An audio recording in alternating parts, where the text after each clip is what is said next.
வணக்கம் மக்களே. வங்கி கணக்குகள் இருக்கக்கூடிய அனைவருக்கும் 4 முக்கிய அறிவிப்புகள் தான் வெளியாயிருக்கு. ஸோ அது என்ன அறிவிப்புகள் அப்படிங்கிற முழு விவரங்களையும் தெரிஞ்சுக்க வீடியோ கொஞ்சம் கூட ஸ்கிப் பண்ணாமல் கடைசி வரைக்கும் முழுமையாக பாருங்கள். இதுதான் முதன்முறையாக நம்ம வீடியோவை பார்க்குறீங்கன்னா மறக்காம நம்ம சேனலை சப்ஸ்கிரைப் பண்ணிவிட்டு அந்த லைக் பட்டனை தட்டி விட்டுருங்க. வாங்க வீடியோக்குள்ளே போகலாம்.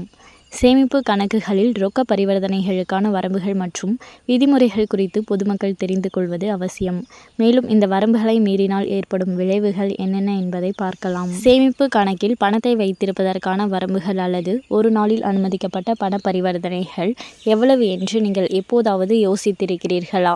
வரி விதிகளின்படி ஏப்ரல் 1 முதல் மார்ச் 31 வரையிலான ஒரு நிதியாண்டில் சேமிப்பு கணக்கில் மொத்த ரொக்க வைப்பு அல்லது திரும்ப பெறுதல் ரூபாய் 10 லட்சத்திற்கு மிகாமல் இருக்க வேண்டும். கூடுதலாக வருமான வரி சட்டத்தின் பிரிவு 269 ST ஒரு நபரை கட்டுப்படுத்துகிறது. ஒரே நாளில் ஒரு பரிவர்த்தனை அல்லது ஒரே நிகழ்வின் பல பரிவர்த்தனைகளில் மற்றொரு நபரிடமிருந்து ரூபாய் 2 லட்சம் அல்லது அதற்கு மேற்பட்ட பணத்தை பெறுவது. இந்த வரம்பை மீறினால் ஆய்வு மற்றும் அபராதம் விதிக்கப்படும். ஒரு நிதியாண்டில் உங்கள் சேமிப்பு கணக்கில் ரொக்க பரிவர்த்தனைகள் ரூபாய் 10 லட்சத்தை தாண்டினால் என்ன நடக்கும்? அத்தகைய எந்த நடவடிக்கையும் அதிக மதிப்புள்ள பரிவர்த்தனையாக தகுதி பெறுகிறது.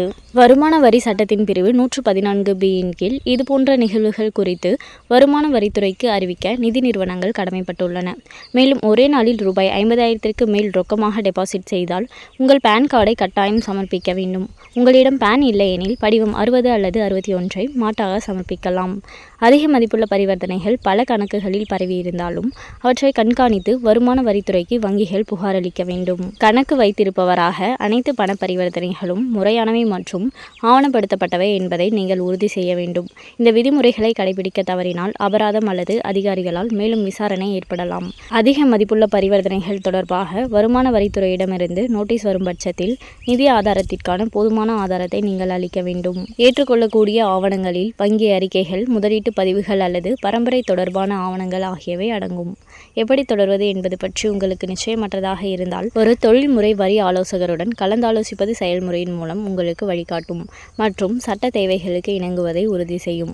இந்த வழிகாட்டுதல்களை புரிந்து கொள்வதன் மூலம் தனிநபர்கள் தங்கள் நிதி நடவடிக்கைகளை பொறுப்புடன் நிர்வகிக்கலாம். மேலும் நீங்கள் வருமான வரி அதிகாரிகளுடன் தேவையற்ற சட்ட சிக்கல்களை தவிர்க்கலாம்.